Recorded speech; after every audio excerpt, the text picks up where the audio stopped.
मैंने हैरत से फकीरे की तरफ देखा। क्या? मगर मैंने आज तक कभी कोई कब्र नहीं खोदी। फकीरा ज़ोर से हंसा। झूठ बोलता है तू। हम सब हर वक्त किसी न किसी की कब्र खोद रहे होते हैं। फिक्र न कर, मैं तुझे सब सिखा दूंगा। मेहनत से जी तो नहीं चुराएगा? मैंने धीरे से जवाब दिया। अब मेरे पास चुराने के लिए कुछ नहीं है, जी भी नहीं। फकीरे ने सुनी अनसुनी कर दी। ठीक है फिर आजा। और हाँ, तूने ये कपड़े कैसे पहन रखे हैं? लगता है किसी गोरे अंग्रेज की कब्र चुरा कर लाया है, या फिर लंडे बाजार का माल है। गोरखन ऐसे कपड़े नहीं पहनते। चल, क्या याद करेगा? मैं तुझे अपना एक जोड़ा दे दूंगा। कपड़े बदल कर आराम कर ले, सुबह बड़ा काम करना है। हम दोनों दोबारा फकीरे की झोंपड़ी में दाखिल हो गए। फकीरे ने किसी कोने में पड़े एक बड़े ट्रंक से एक बिस्तर नमा गदेला और एक चादर निकालकर मेरे हवाले कर दी। यही एक तरफ अपना बिस्तरा डाल ले, और मैं रात को ज़रा देर से सोता हूँ। तेरी आंख लगे तो भले सो जाना। फकीरे ने अपनी जेब से एक मखसूस ब्रांड की बैटरी टटोली और अपनी चारपाई के तकिए के नीचे से एक प्रे निकाली और कागज़ में लिपटी बहुत सर्दी सी भूरी रंग की रानमा तितलियों में से एक चुनकर उसे अपनी हथेली पर रखकर रगड़ने लगा। और कुछ ही देर में वो इस पुतली की एक छोटी सी गोली बनाने में कामयाब हो गया। फिर उसने वो गोली बेरी के तंबाकू में शामिल करके बीड़ी दोबारा जोड़कर सुलगाई। झोंपड़ी में एक अजीब सी नागवार बू फैल गई। फकीर ने ज़ोरदार तीसरा कश लगाया और धुआं फिजा में फैलाकर बोला, कभी चर्च पी है अकबरिया? मैंने नफ़ी में सर हिलाया। वो ज़ोर से हंसा। अच्छा है, ना पिया कर। खून भी जलाकर पी जाती है ये काम वक्त। पर मेरा इसके बिना गुजारा नहीं। कब्रिस्तान की रातें बड़ी काली और लंबी होती हैं। सच बताऊं तो नौजवानी में मुझे यहाँ अकेले रहते हुए बड़ा डर लगता था। बस इन्हीं दिनों में यह लत लग गई। फकीरा सारी रात न जाने क्या कुछ बुरबुराता रहा और मैं चुपचाप उसकी राम कहानी सुनता रहा।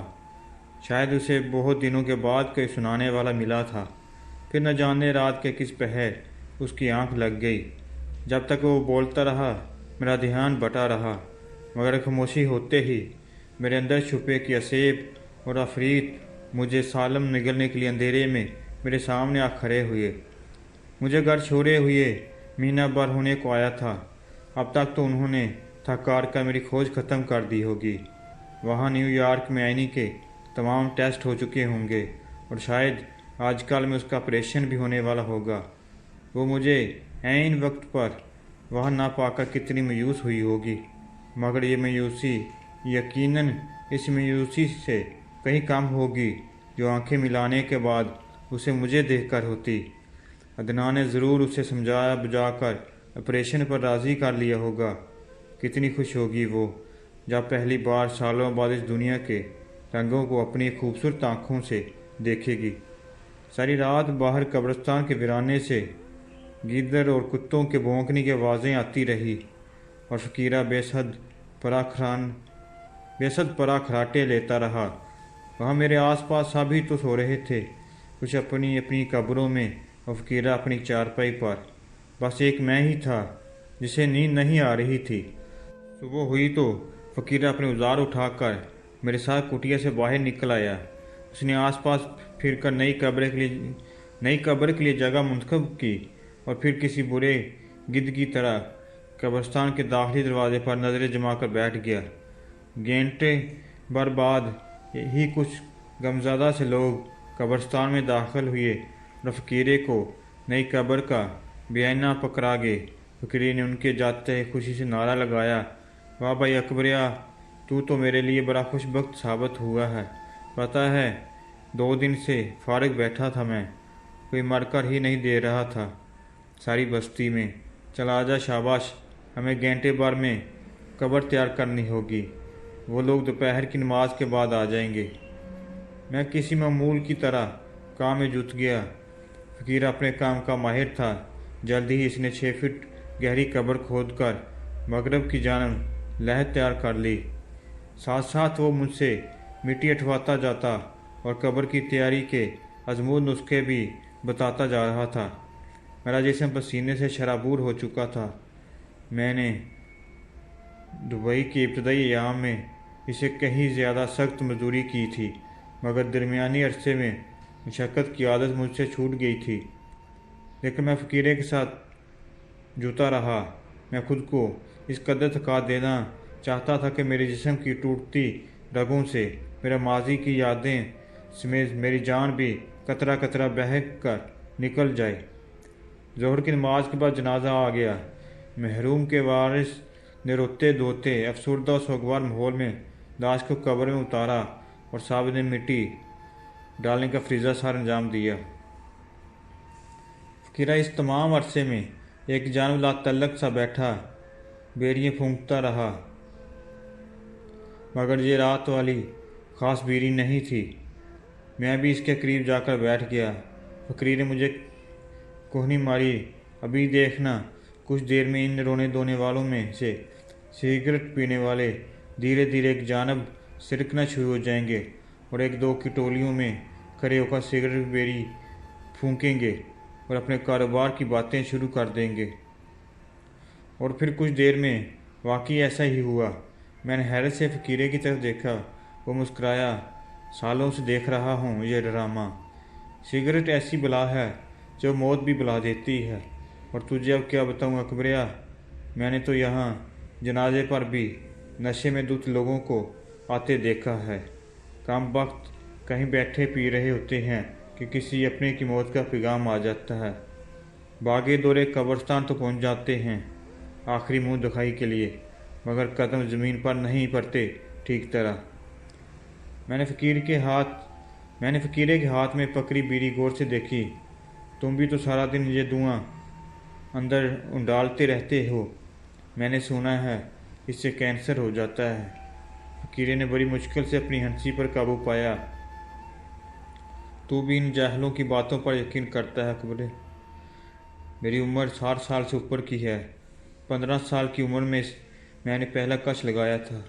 यकीन कर, आज तक कभी ज़ुकाम भी नहीं हुआ मुझे, जाके मैंने इसी कब्रिस्तान में अपने हाथों से ऐसे 30-35 साल के जवान मुर्दे भी दफनाए हैं जिन्होंने उम्र भर कभी तंबाकू को हाथ भी नहीं लगाया था। और उनके साथ आने वाले इसी बात पर हैरान थे कि ना सिगरेट पीता था ना शराब, फिर अचानक ही कैसे गुजर गया। अब बोल, क्या बोलता है? तेरे हिसाब से तू मुझे कब का कैंसर से मर जाना चाहिए था। मैं लाजवाब हो गया। तो फिर ये हर सिगरेट और बीड़ी के पत्ते पर मौत का डर वो क्यों लिख देते हैं?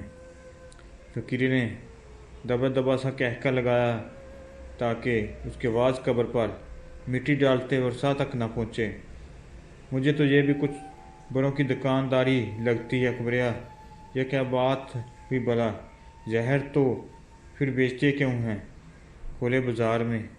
बंद कर दें फ़रोख्त तंबाकू की। महरूम के वरसा दुआ से फारग होकर धीरे धीरे पलट रहे थे। कब्र पर अतर, केवर और गुलाब की पत्तियों का छिड़काव कर दिया गया था। फ़कीर ने जाते हुए लोगों को देखा। अब कुछ दिन तक इस कब्र के ऊपर बड़ी रौनक रहेगी। रोज़ाना कुछ लोग आएंगे, फिर धीरे धीरे वीरानी छा जाएगी। सब अपनी अपनी दुनियादारी में उलझकर यहाँ सोए शख्स को भूल जाएंगे। हमेशा ऐसा ही होता है अकबरिया। शाम ढलने से कुछ देर कबल फ़कीरा बाज़ार से लौटा तो इसके हाथ में खाने पीने का बहुत सारा सामान और ताज़ा बीड़ी के कुछ बंडल थे। इसने कुछ रुपए मेरे हाथ पर रख दिए।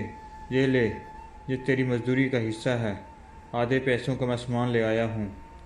मैंने वो रुपये दोबारा फ़कीरे के हथेली पर रख दिए। ये तुम ही रखो, अब मुझे इनकी ज़रूरत नहीं पड़ती। फ़कीरे ने हैरत से मेरी तरफ देखा और फिर ज़ोर से हंस पड़ा। तू भी पूरा मलंग है। चल ठीक है, मेरे पास ही जमा रहने दे। रात डली तो बाहर कब्रिस्तान में कुछ फासले पर अजीब सी जंतर मंतर पड़ने की आवाज़ें आने लगी। मैं घबरा कर उठ बैठा। फकीरा झोंपड़ी के बाहर बैठा बीड़ी फूंक रहा था। ये आवाज़ें कैसी हैं? फकीरे ने हस्बे आदत बिला वजह कहकर लगाया। कोई अमल किसी जनानी को बेवकूफ़ बनाने के लिए मंत्र पढ़ रहा है। मैंने दूर अंधेरे में देखा तो वाकई कुछ जाली पीर नमाज शख्स चोगा पहने 2-3 औरतों समेत एक कब्र के गिर्द बैठा हुआ आग जलाए कुछ बुरबुरा रहा था। ये सब क्या है फकीरे? ये औरत अपने शोहर के जुल्म से परेशान है और अपनी शौकन को इसी कब्रस्तान में पहुंचाना चाहती है। लिहाजा उसने अपनी माँ और बहन के साथ मिलकर इस अमल को काले अमल के लिए रकम दी है। ये बेवकूफ़ औरतें घर से छुप कर यहाँ आई हैं और रात भर में अच्छी खासी रकम इस डोंगी को पकड़ा कर वापस चल देंगी। मैंने हैरत से फ़कीरे को देखा। मगर तुम अपने कब्रस्तान में ये ड्रामेबाजी क्यों होने दे रहे हो? वही अकबरिया, तू वाकई बड़ा बोला है। जले यह अमल मुझसे पहले ही सौदा कर चुका है। आधे पैसे मेरी जेब में आएंगे। कभी कभी तो इन झूठे आमलों के कहने पर मैं खुद ही किसी पुरानी कब्र में लेट जाता हूँ और इनके अमल के बीच में मुंह से ड्रोनी आवाज़ें निकालता हूँ ताकि बाहर बैठे लोग अपने पीर साहब की करामत का यकीन कर लें। याद रख अकबरिया, कब्रस्तान में जो भी धंधा होता है इसका आधा हिस्सा कब्रस्तान के रखवाले और गोरखन को जाता है। मैं हैरत से मुंह खोले फकीरे की बातें सुन रहा था। मैं तो जीते जागते इंसानों की दुनिया के फंदों और मकरू फ़रेब के जालों को रो रहा था। मुझे क्या पता था कि यहाँ मुर्दों की बस्ती के बखेरे जिंदों से भी नराले हैं। इस रात फकीरे ने मुझे ये भी बताया कि पुरानी और खाली कब्रें बाकायदा नशाबाज और जवारियों को किराए पर दी जाती हैं ताकि वो रात भर अपना शुगल इत्मीनान से जारी रख सके। इलाका हवलदार भी इस सब मिलने के बाद यहाँ का रुख नहीं करता।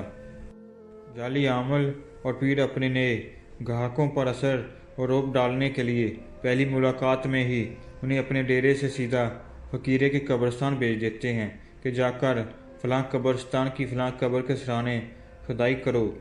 तुम्हारे खिलाफ दबाया गया तवीज़ या सिफली अमल वही मिलेगा।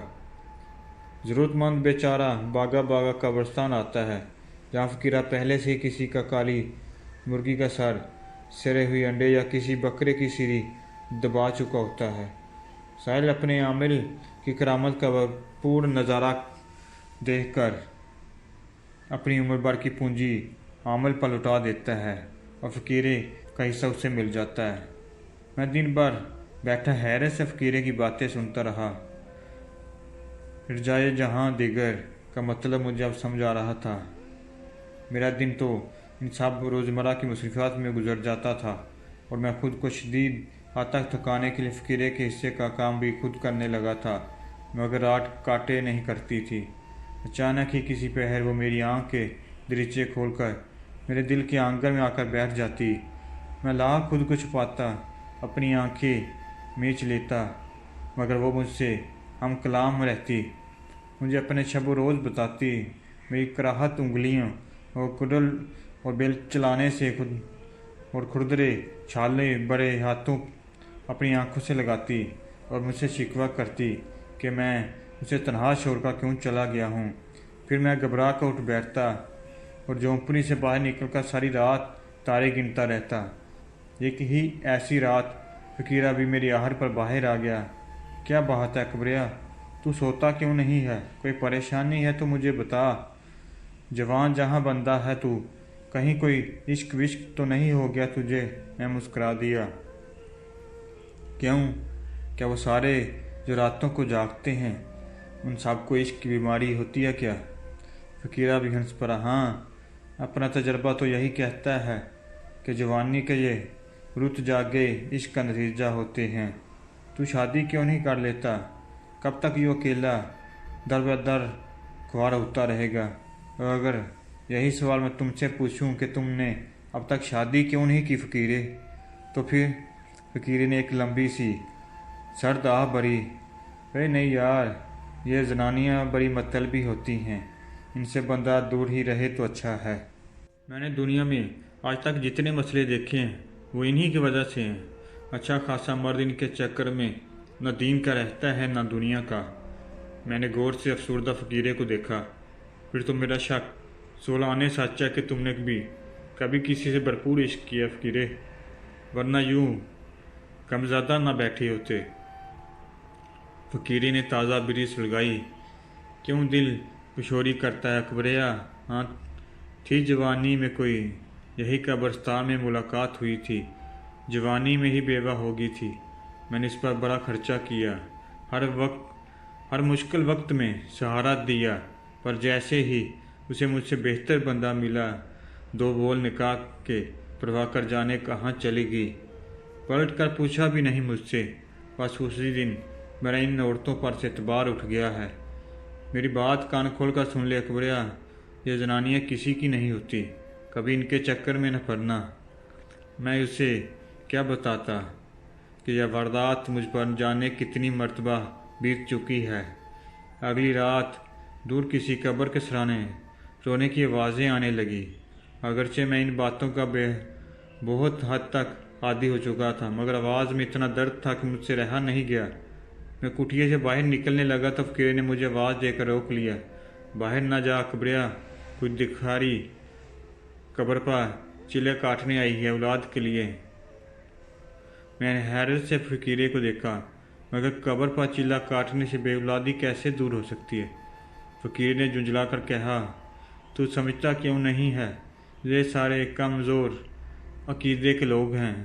मैंने तो यहाँ औरतों को औलाद की ख्वाहिश में किसी नामौलूद बच्चे की कब्र पर नहाने का नुस्खा लेकर आते भी देखा है। वह जो हो रहा है उसे होने दे।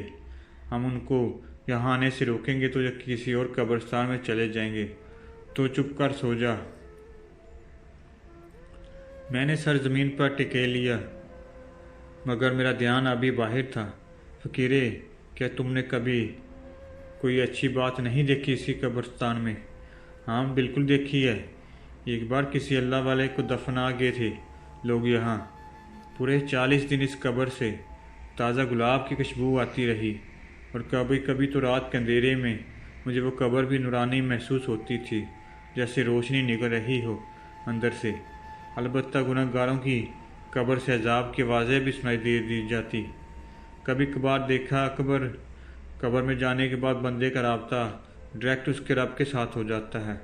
फिर मेरे तेरे जैसे गुनहगार इंसानों को इन मामलात में दखल अंदाजी नहीं करनी चाहिए। सो जा चुप करके। कल सुबह फजर के बाद ही एक कब्र खोदनी है, तगड़ी रकम मिलेगी इंशाल्लाह। अगले रोज़ फ़कीरा कहीं से अखबार उठा लाया। चल भाई अकबरिया, मुंडिया देखने चलते हैं। मैंने चूम कर उसे देखा। मुंडा वाह, हाँ यार, वो क्या कहते हैं, सैनमा देखें, बड़ी ज़बरदस्त पिक्चर लगी है बाज़ार वाले सैमे में। मैंने अखबार पर नज़र दौड़ाई तो मेरे हाथ कब कहाँ से गए। लुबना की फ़िल्म रिलीज़ हो चुकी थी और सुपरहिट होकर सिल्वर जुबली मनाने को आई थी। मैं बहुत देर तक फ़िल्म की खबरें पढ़ता रहा। लुबना और शाहपारा के कैरियर की बेहतरीन फ़िल्म करार दे दिया जा रहा था। उसे शाहपारा के इंटरव्यू भी छपा था, जिसमें उसने खुलकर मुझे याद किया था और कहा था कि परिजाद ना होता तो यह फ़िल्म कभी बन ही ना पाती। उसने मेरे लिए पैगाम भी छोड़ा था कि मैं जहाँ कहीं भी हूँ ये जान लूँ कि शाहपारा का ख्वाब पूरा हो गया है, और इसने परिजाद को अपने ख्वाब गिरा अपना सबसे बड़ा मोशन करार दिया।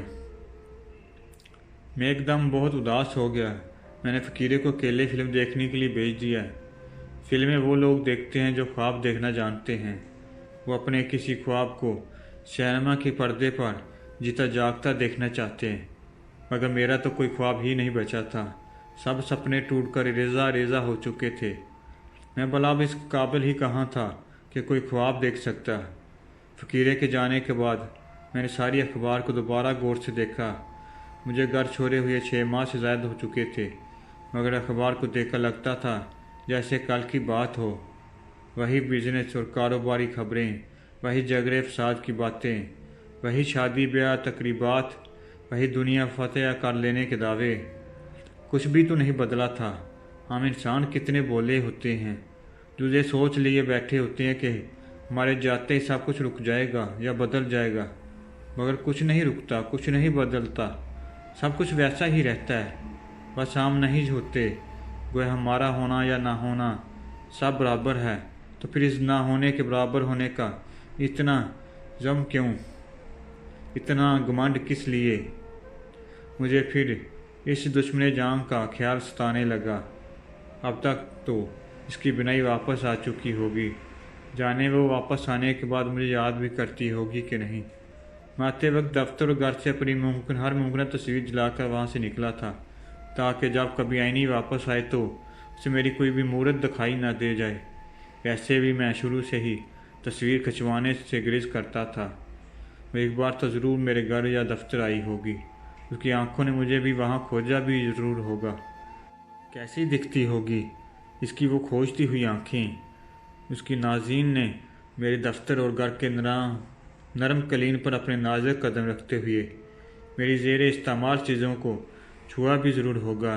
फिर वह अदनान के शाने पर सर रखकर बहुत देर रोती रही होगी, मगर अदनान ने उसे संभाल लिया होगा। उसकी कोमल जबीं को अदनान का शाना ही जचता था।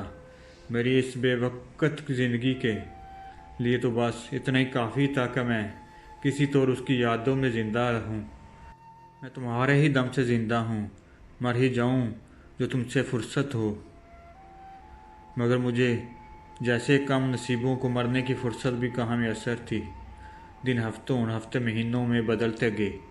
और फिर एक दिन फ़कीरा सुबह सवेरे किसी काम से बाज़ार गया तो शाम तक वापस न लौटा। मैंने झोंपड़ी के बाहर बैठा इसका इंतज़ार कर रहा था कि अचानक पुलिस की पुरानी व्हील्स जीप कब्रिस्तान में दाखिल और मेरे करीब आकर रुक गई। खाकी रंग की जीप से 2 सिपाही नीचे उतरे और उनमें से एक ने हस्बी आदत कर मुझसे पूछा, अकबर तेरा ही नाम है? मैं खड़ा हो गया। हाँ। सब खैर तो है? खैर तो नहीं है, तेरे साथ फ़कीरे पर साथ वाले छोटे कब्रिस्तान के गोरखन सलामिन और इसके दोस्त ने हमला कर दिया है। इसकी हालत ठीक नहीं है, जल्दी चल, वो तुझसे मिलना चाहता है। मैं बौखलाया सा उनके साथ जीप में बैठ गया।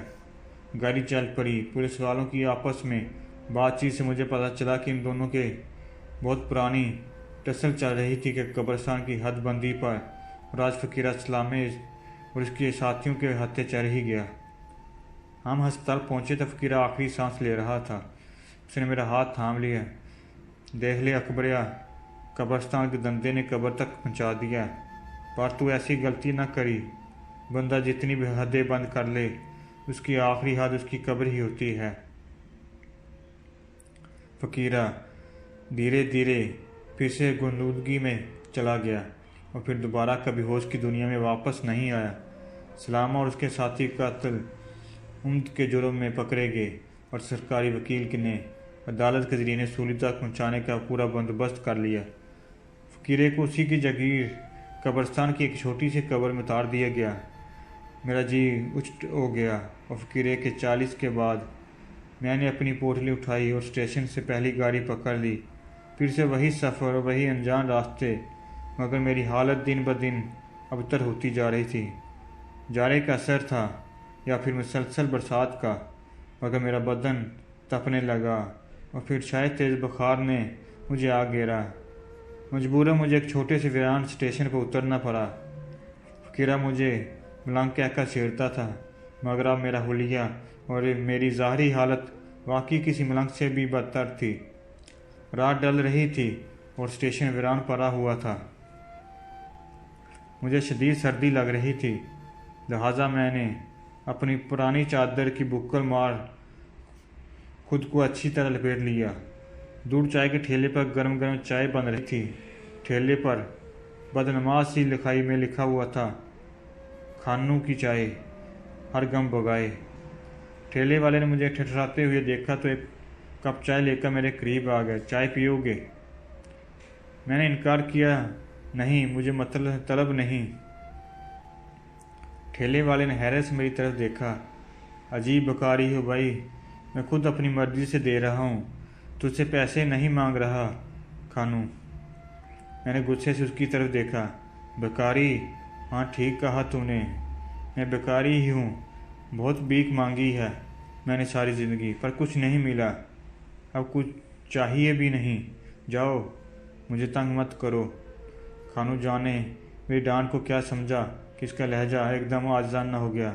معاف کرنا سائیں، تم تو کوئی اللہ لوگ ہو، مجھ سے گستاخی ہوگی۔ میں نے اسے جار دیا۔ بے وقوفی کی باتیں مت کرو، میں کوئی سائیں نہیں ہوں، اکیلا چھوڑ دو مجھے۔ خانو نے جاتے جاتے بھی 3 بار مڑ کر مجھے دیکھا۔ میں نے تھک کر ایک درخت کے تنے سے ٹیک لگا دی، جس کے تنے کے ارد پکی اینٹوں اور سیمنٹ کا چبارہ اٹھا کر ایک گول پلیٹ فارم سا بنا دیا گیا تھا۔